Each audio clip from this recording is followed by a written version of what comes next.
Well, here's a conversation we must have. Now, as ordinary citizens, we hadn't heard of HCQ or hydroxychloroquine until after COVID and coronavirus became a thing. Now, remember, just to take you back, now this is a medication, it's an oral medication that is being given right now to doctors, nurses, and those who are exposed to the virus in order to make sure that they don't get a very severe form of the virus.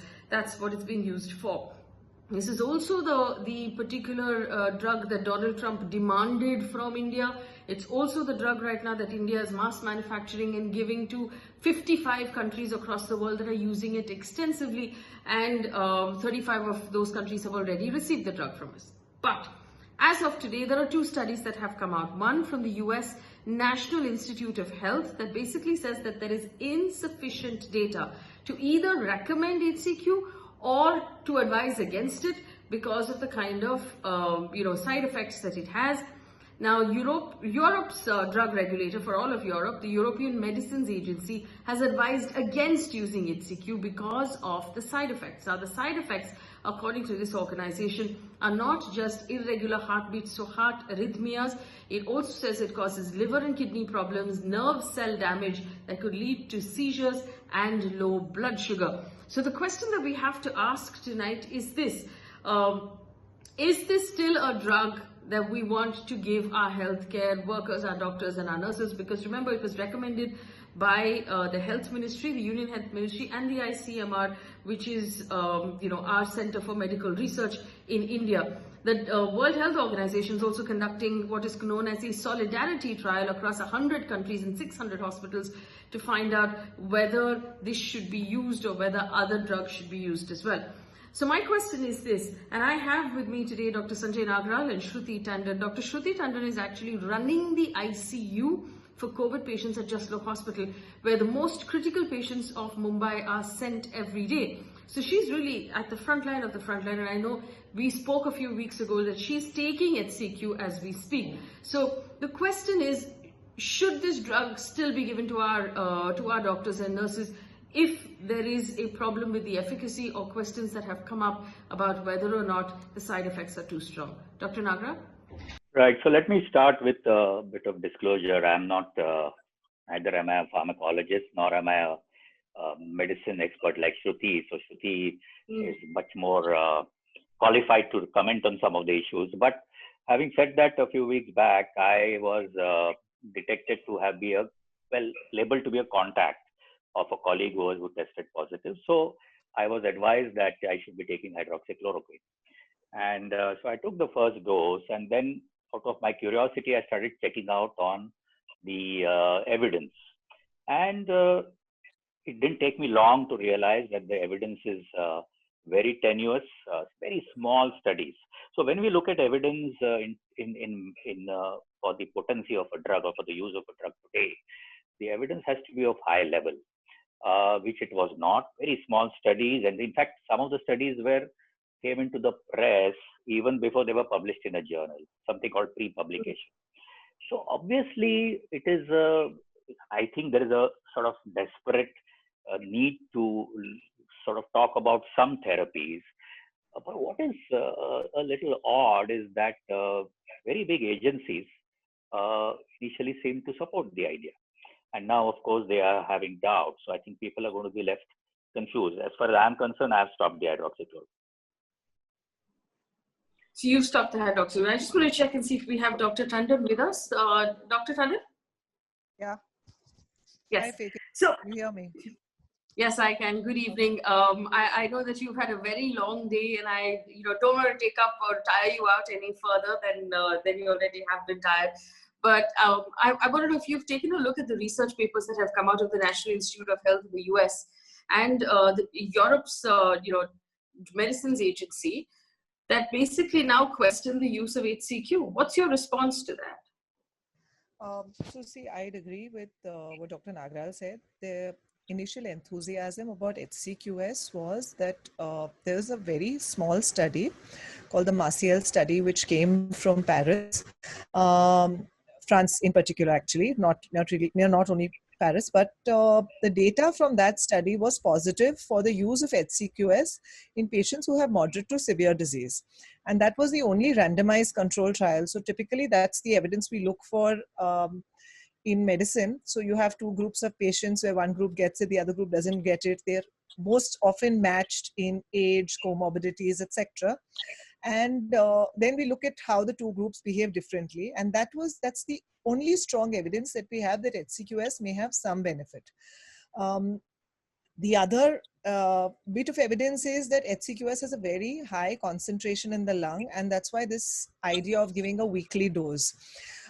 So when the other side of the story is that this disease is barely 4 months old. So we know very little about it, which is why there's a lot of enthusiasm about publishing anything and even announcing it to the media before it actually gets published. And there is no running away from the fact that this is a pandemic which is gripping the world and it has all our attention. So everybody is desperate to get any bit of information and whatever helps. Now, I've said this before also, that the one thing that is going to help here, it's a viral illness. And like all viral illnesses, we will eventually develop immunity. We'll be able to clear the virus. What we need at this time is organ support. So there is no magic drug. There's no magic bullet. So like, why HCQS for that matter? There's some data on ivermectin. There's some data on some drug called tocilizumab, which are all very expensive therapies, at least tocilizumab for that matter. But there isn't any evidence pointing that this is a magic bullet which will hit and blast the virus off. So the enthusiasm about using HCQS was based on the high concentration of the lung and the use in moderate to severe illness. Now, even here, it's just a word of caution that the National Task Force recommended it as prophylaxis only in healthcare workers and not in the general population. So I, for that matter, am taking HCQS. I'm actually on my 6th week of HCQS. And since I have another week, since I have another week to go, I will take the tablet when it comes to it next week. But even when I started off, I was not very convinced about it. But since it's a guideline in the country that I'm a citizen of and proud to be a citizen of, I decided to take it.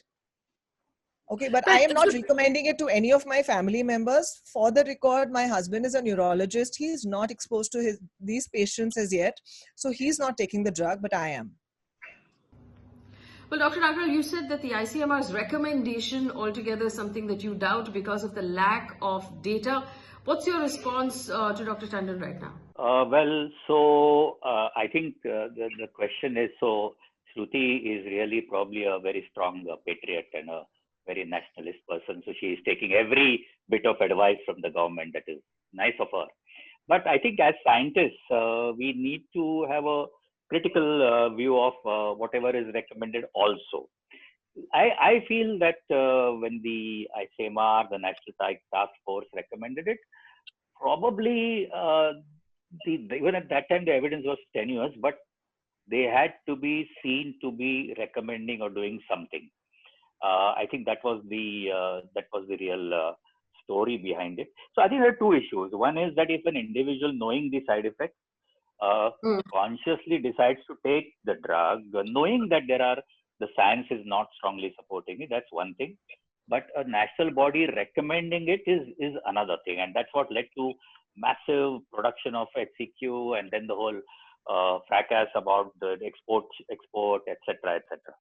See, so I just want to point out, and Shruti will identify with this, that to say that people can take something which has a little debatable value is also a problem, because I don't know, but in antibiotics we have completely messed up antibiotics in India, and because of casual use.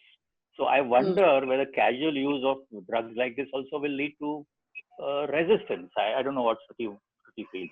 Yes. And I suppose the question that's going to pop up now is, I know that Dr. Tandon was answering this, but for ordinary citizens who are watching, who might think that if it's going to keep the frontline doctors safe, then this medication could also keep me safe. Why shouldn't I, as a ordinary citizen, also be taking HCQ to keep myself safe? Dr. Tandon? Because of the potential adverse effects of the drug. I don't know if I got cut off when I said that, but a simple two-line advice. So when I started the drug 6 weeks ago, I was asked the same question by those around me. And it's easy to understand that my risk of acquiring COVID-19 is far lower than my risk of getting an arrhythmia with the drug. Since my risk of getting COVID-19, I would say, is high, I would risk getting the arrhythmia and take the drug. But for general population, the risk of getting COVID-19 if you're following a lockdown and staying indoors is far less than your risk of getting an arrhythmia or any of the other complications listed with the drug. So it's a risk benefit ratio. I'm not even sure what the benefit is, but since there is some thinking that it will avoid a severe disease, and see, severe disease here is linked to prolonged exposure with high levels of viremia. So when you're working in a COVID-19 unit, you have these patients all around you. You have an environment which is where the virus has got aerosolized. So I keep saying this, that when we say that the virus has become aerosolized, it happens only in environments where there is high pressure. The droplet actually gets broken up into small aerosols which spread everywhere, and you are exposed to high levels of the virus, which is why one of the other recommendations of the ICMR is that you don't round in the, or don't work in these units for prolonged periods of time. So you work for 7 days, and after which you take a break, and you work in a non-COVID area where there are no immunocompromised patients. We are saying this because in case you are become an asymptomatic carrier, at least you're not going to risk these patients who are going to pick it up. But at the same time, you need a break from exposure of the virus. Now, with the general population, their risk is maybe when they go grocery shopping or they go out and they're exposed to someone, which is a fleeting contact. The exposure to the virus levels are low. Even if they get it, they will never get a severe disease. They will get a mild to moderate disease and most likely become asymptomatic carriers, or they'll get a flu-like illness. The time when people get severe illnesses when they're immunocompromised, we're anyways telling you to keep the immunocompromised population at home. Right. Dr. Nagral, I'm just going to come back to you for one quick comment then. What's your point of view that, for those who understand the side effects, like Dr. Tandon is saying that she's examined the matter, she believes she understands very clearly her exposure, but for regular people who are at home, this is perhaps not something they should go near. Yeah, I think Shruti was pretty clear in what she said. But, one of the points that comes up with what the detail she says is that in societies and countries where there is a restriction on how you can get a drug, there is no over-the-counter buying of drugs, chemists are not very liberal, you can restrict the drug to healthcare workers and get a proper informed consent. But in India, I suspect that you can manage to get hydroxychloroquine, and that's exactly what happened in the first 4-5 days. It was available, there was chemists running out of stock, etc. So I think that's where we need to be careful. And Shruti also mentioned about the cardiac side effects. So in a certain set of population, you need to do an ECG. I think you need to measure something called the QT interval. So I think the big question is you want to give it to healthcare workers also is tenuous, perhaps, but then do it in a very controlled way. Yes. If the feeling is that it's something useful, then people are going to ask for it. I think in fact, I want to add to that, sir. So there are people, there are colleagues of mine who are on medications for other reasons, like they're on beta blockers for hypertension or even migraine. And they have reached out to me and I've said, no, you're not going to take the HCQS, because in them, the arrhythmia risk is quite high. And as such, this is a drug where it's plus minus, whether even if it's going to reduce the disease severity, even that data is not absolutely clear. And maybe a couple of months down the line, we have clear data and we say, yes, in retrospect, we were right taking it or wrong in taking it. But it's not worth taking that risk if you are in that high risk group. And, there was this report of one of the doctors from the Seven Sister States who had this. Yeah. Yes. So I think that spreading on social media actually is a good thing. And it was a confirmed news because I knew somebody who knew that doctor. So he was on beta blockers for hypertension, and I think he took this and then he had an arrhythmia and died. I think that kind of news going out on social media actually puts people into a little bit of fear that, this is not a pill that you just pop in. Right. My last question to both of you, Dr. Tandon, we're obviously we're in the summer, which is normally our sort of vector-borne disease season as not have enough anti-malaria treatment drugs if we are using all of it for this purpose right now, or exporting it to 55 countries? So see, about exporting it is not a big deal. First of all, HCQS is not a malaria drug. It's a drug for rheumatoid arthritis. And it only bears a semblance to chloroquine. With regards to drug production, actually in India, it's fairly an open industry, and I don't think we'll reach a situation where we actually out of anti-malaria medicines. So that's not a concern, and this is not a malaria drug. But I would say my bigger worry is irrational use and patients landing up with other problems. Like one thing which we keep talking about. So I mentioned earlier that I'm married to a neurologist, and he's away from this kind of critical aspect of the illness. But he does tell me that we both wonder that we used to have 5 or 6 patients with MI, 5 or 6 patients with stroke presenting to the casualty. They aren't coming now. So there's a lot of non-COVID death which is happening at home. And if you take these drugs irresponsibly, that number is just going to go up. And every unexplained, yes, there's going to be a lot of unexplained complications which may not even present to the hospital because people are scared to come. People are even scared to bring their loved ones into the hospital. So finally, Dr. Nagral, obviously quite clearly explained by Dr. Tandon that we have no business touching this drug unprescribed on our own, because we have no idea what it could do to the present conditions that we have as ordinary citizens. This is not to be taken lightly. Also a comment on like doctor said, the other patients who aren't coming to the ER right now, who aren't coming to hospital because they just don't want to take that risk. What's your advice to anyone watching at home right now who has not come to the hospital because they're scared? So, I mean, if the illness deserves a hospital assessment and admission, they must come. But having said that, there are lots of challenges now. Besides the lockdown, I'm sorry to say this, but I think the response of our colleagues and institutions is also not always very rational. And in Mumbai city, in the last 1 week, we have had several examples of patients going from hospital to hospital being turned away and dying, which is, I think, a shame. So I think that's the worry, that panic, which seems to have impacted even a section of the healthcare workers. And we are never known for an organized healthcare system, and so just falling apart. So the point is, if somebody has a myocardial infarct, they need to come and they need to be treated. I would go one step further and say that, we cannot abdicate our responsibility of treating these highly treatable, curable conditions, even if it means that there is a small chance that they come to a hospital and contract COVID, because COVID is going to, cause mortality in 2% or 3%, whereas their myocardial infarct or some other disease, dialysis, if they don't get dialysis on time, they're going to die with a high chance of death. Yeah, so I want to come in on that, one is that we'll tell them to come in, but a big question is, where do they go?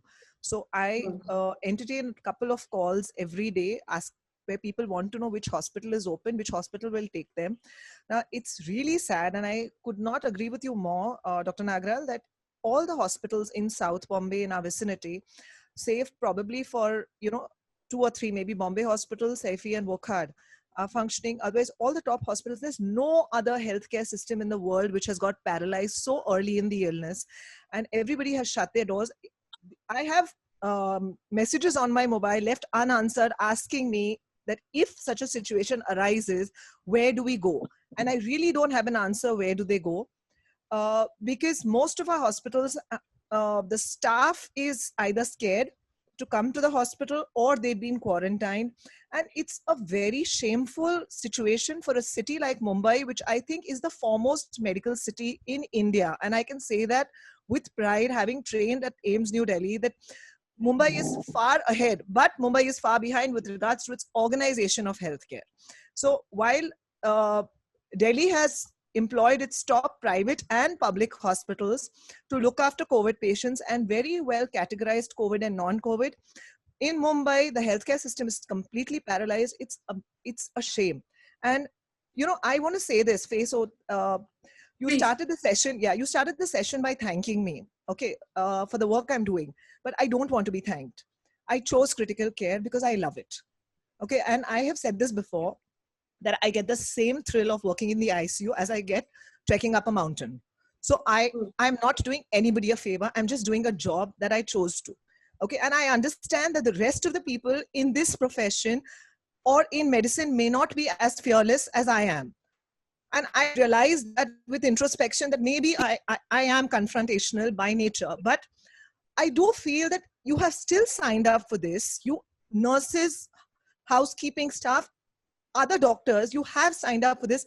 This is a war. I mean, what would happen if Pakistan attacked India and the soldiers would sit and say, we are too scared to go and work?